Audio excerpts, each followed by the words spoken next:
Génesis 12, versículo 10 dice: hubo entonces hambre en la tierra, y descendió Abraham a Egipto para morar allá, porque era grande el hambre en la tierra. Y aconteció que cuando estaba para entrar en Egipto, dijo a Sarai, su mujer: he aquí, ahora conozco que eres mujer de hermoso aspecto, y cuando te vean los egipcios dirán: su mujer es, y me matarán a mí, y a ti te reservarán la vida. Y a ti te reservarán la vida. Ahora pues, di que eres mi hermana, para que me vaya bien por causa tuya, y viva mi alma por causa de ti. Aconteció que cuando entró Abraham en Egipto, los egipcios vieron que la mujer era hermosa en gran manera. También la vieron los príncipes de Faraón y la alabaron delante de él. Y fue llevada la mujer a casa de Faraón. E hizo bien Abraham por causa de ella. Y él tuvo ovejas, vacas, asnos, siervos, criadas, asnas, camellos. Pero el Señor hirió ¿a quién? Al Faraón y a su casa con grandes plagas por causa de Sarai, mujer de Abraham.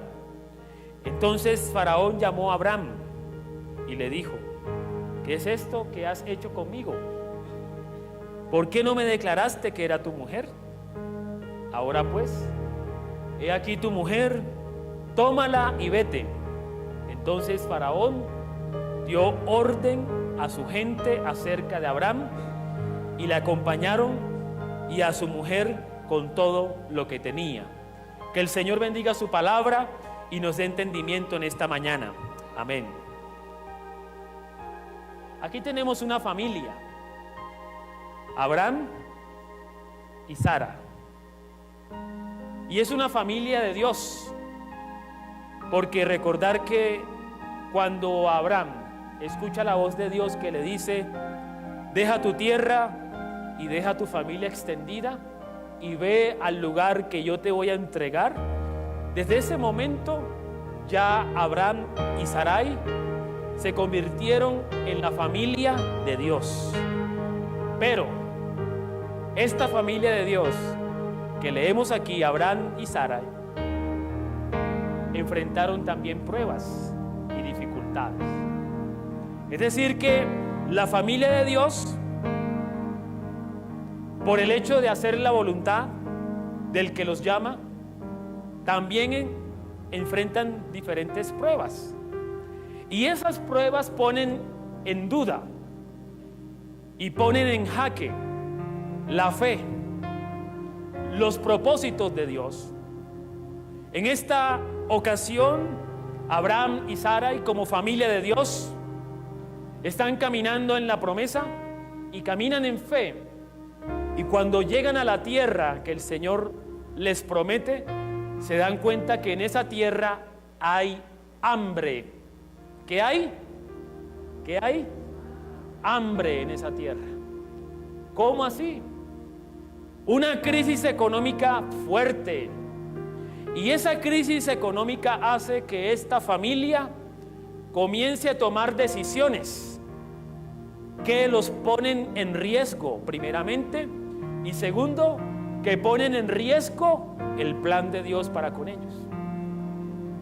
Y en Egipto, como era lógico, Egipto era la despensa del mundo antiguo.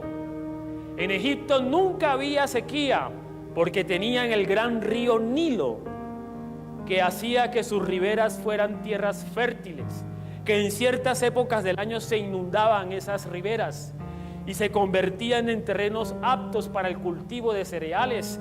Nunca había hambre en Egipto, todo el tiempo y todo el año era año de cosecha. No así en la tierra que había prometido Dios a Abraham y a Sarai. De manera que esa fue una promesa de fe. Vivir de la tierra en Canaán era un acto de fe. En esta mañana quiero compartir una reflexión titulada Enfrentando las crisis económicas en el seno de la familia. ¿Sabía usted que las crisis económicas se convierten en un factor de división en la familia, en un factor de división en la vida de pareja, en los matrimonios, de división entre los padres y los hijos. Cuando la crisis económica afecta a la familia, comienzan los pleitos, las contiendas, las divisiones, la amargura si no se sabe manejar como debe ser. Leía un artículo en esta semana del periódico El País de Cali y voy a leer ciertos fragmentos que nos habla sobre la crisis de la familia en Colombia. Colombia es uno de los países donde la estructura familiar tiene mayor inestabilidad. Las parejas cada vez se casan menos y conviven más, y el impacto lo reciben los niños. En una encuesta que se aplicó en el año 2014 aquí en Colombia y en 49 países del mundo, se determinaron las siguientes estadísticas. Primero, el 55% de los niños en Colombia viven con adultos que no son sus padres. El 11% de los niños en Colombia viven sin sus dos padres. El 84% de los bebés que nacen en Colombia vienen de madres solteras. Y es el país donde el 35% vive en unión libre y donde el matrimonio decrece en un 19%. Todo esto nos muestra la inestabilidad familiar. Y una de las razones por las cuales se desagrega la familia tiene que ver con las razones económicas, laborales. De manera que cuando hablamos de la familia tradicional, donde está papá y mamá y los hijos bajo el vínculo del matrimonio, en Colombia por lo menos, eso ya no es la norma, sino que es la excepción. Porque la norma es que tengamos o que veamos familias disfuncionales, monoparentales, quiere decir con una sola figura paterna o con una sola figura materna. Así que no es fácil la situación. Si nosotros queremos mantener la bendición de Dios, no solamente sobre nosotros, sino sobre nuestras generaciones, es importante tener en cuenta que por sobre toda crisis económica prima la unidad de la familia. Prima la unidad de la familia. Ahora bien, cuando uno enfrenta crisis económicas, uno siempre busca al culpable. Y quiero decirle lo siguiente, que la culpa de la crisis económica en la familia o la responsabilidad de la economía en la familia, en el núcleo familiar cualquiera que sea, no es de Dios, ni tampoco es del gobierno, porque el gobierno no manda en su familia. Son los padres, son los adultos los que deciden al interior de la familia cómo es que manejan la economía.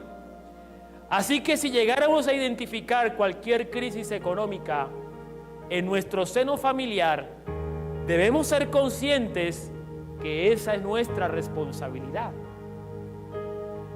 Y muchas veces las crisis económicas vienen por diferentes factores. Menciono dos solamente principales. Uno, el consumismo sin planificación. Se gasta el dinero o se gastan las cosas en cuestiones que no realmente necesitamos en la casa, sino que simplemente responden a nuestros deseos y a nuestros caprichos. Pero cuando el dinero se nos va en cuestiones que no realmente necesitamos, sino que simplemente son caprichos nuestros, comienza la crisis económica, porque es un gasto innecesario. ¿Y sabes qué?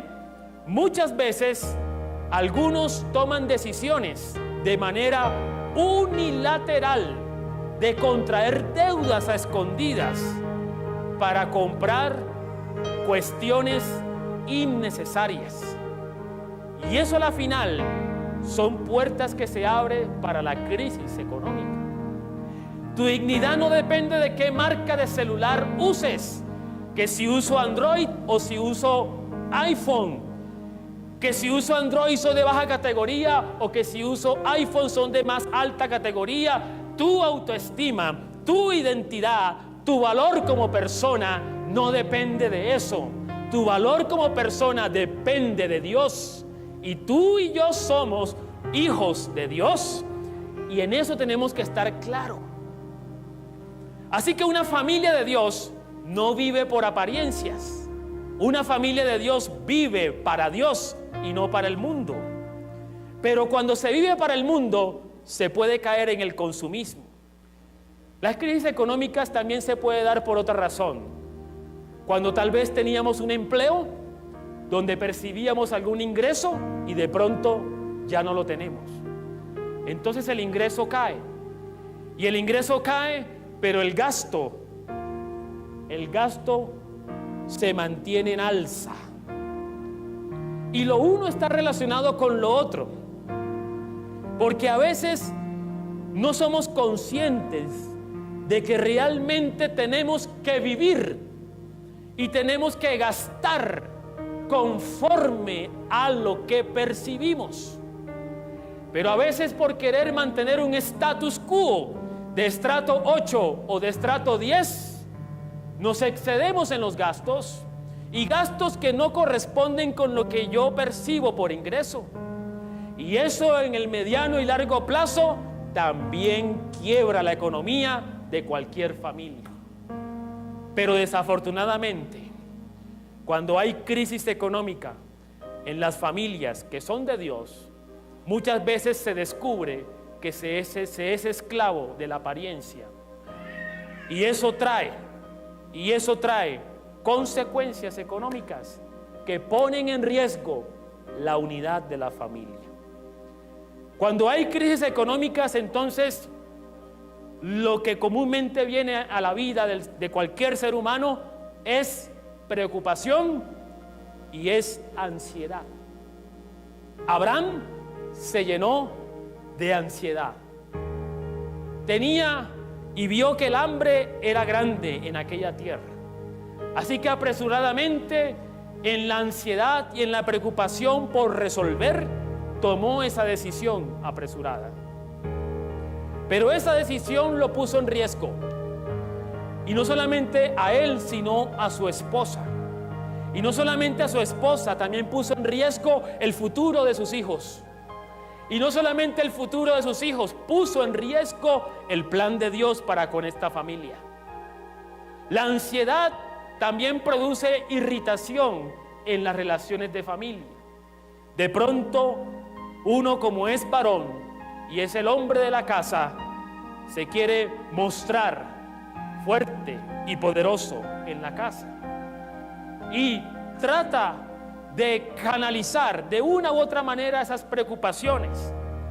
Y esas preocupaciones y esa ansiedad y ese estrés puede afectar la relación de pareja o la relación de padres a hijos.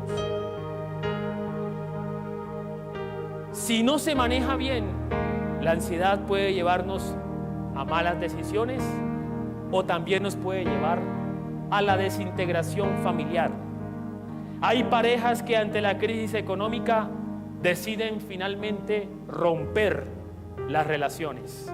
Por eso te quiero compartir 3 consejos a manera pastoral para enfrentar la crisis económica cuando golpea fuertemente el seno familiar.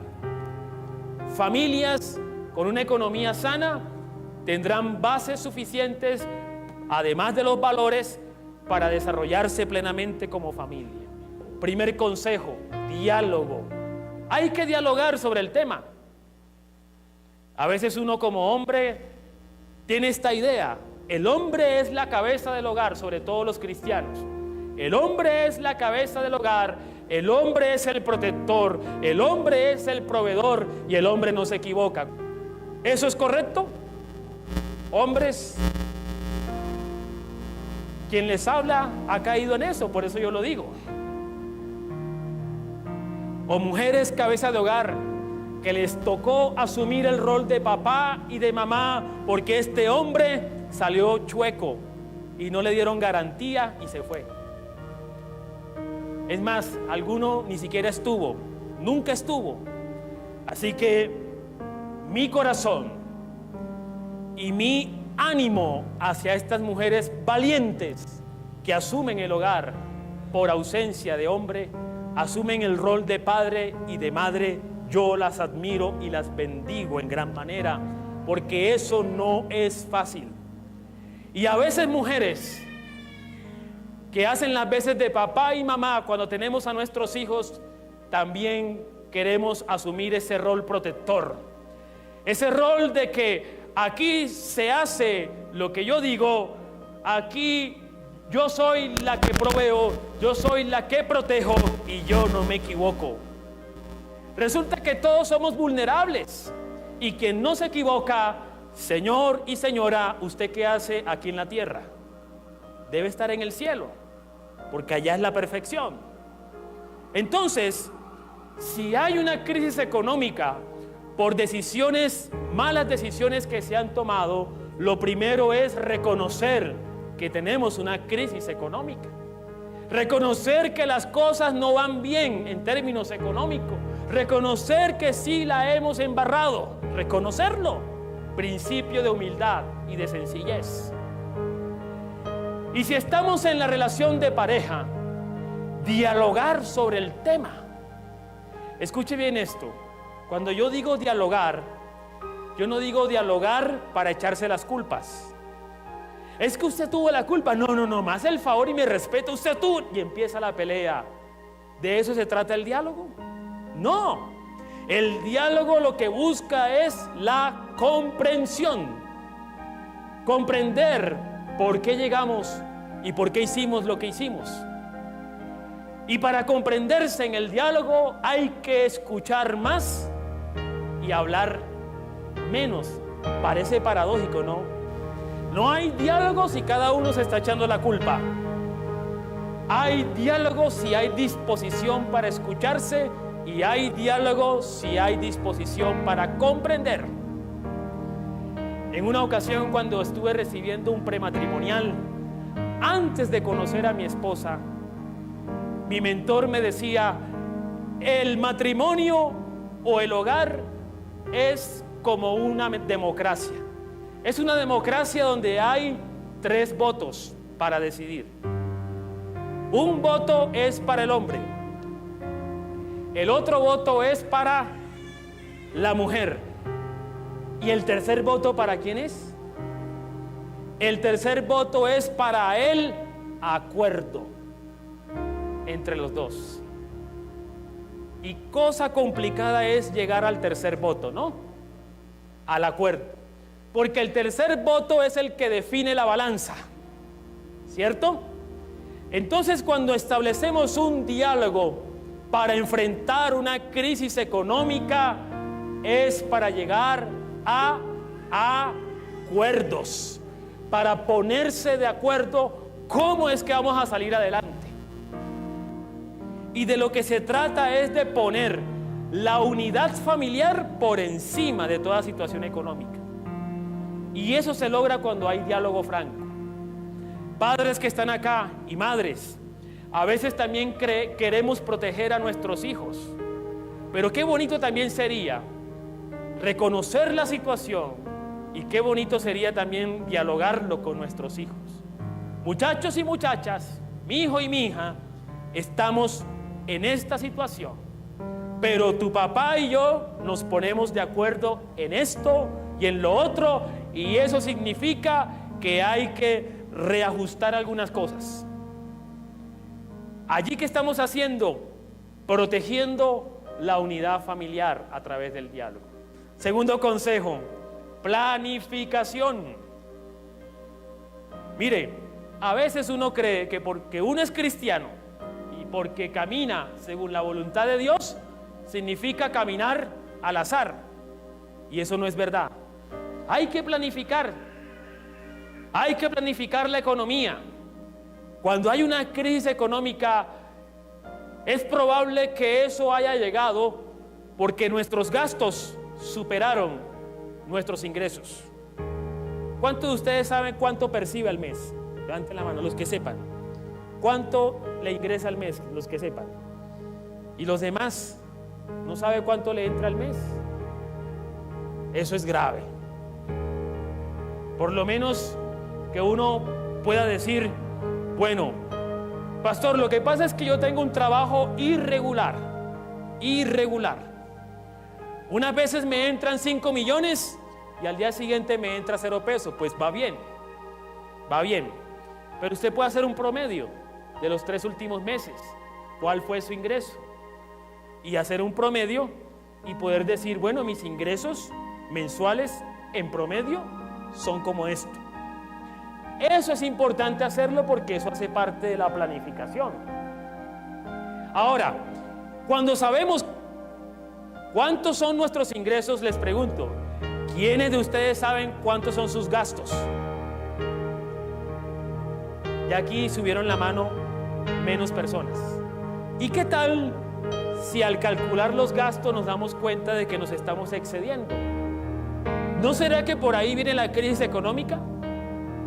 ¿No será que hay gastos innecesarios, como lo decía al comienzo?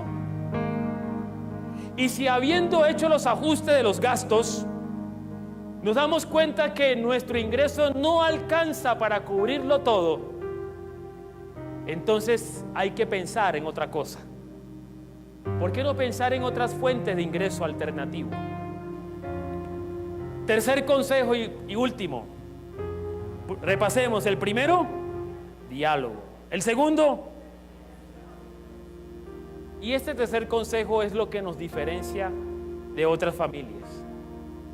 Este tercer consejo se llama fe. Tengamos fe. Porque muchas veces en la crisis la fe se pierde. Se cae en el afán y la ansiedad. Y el afán y la ansiedad ahoga la fe.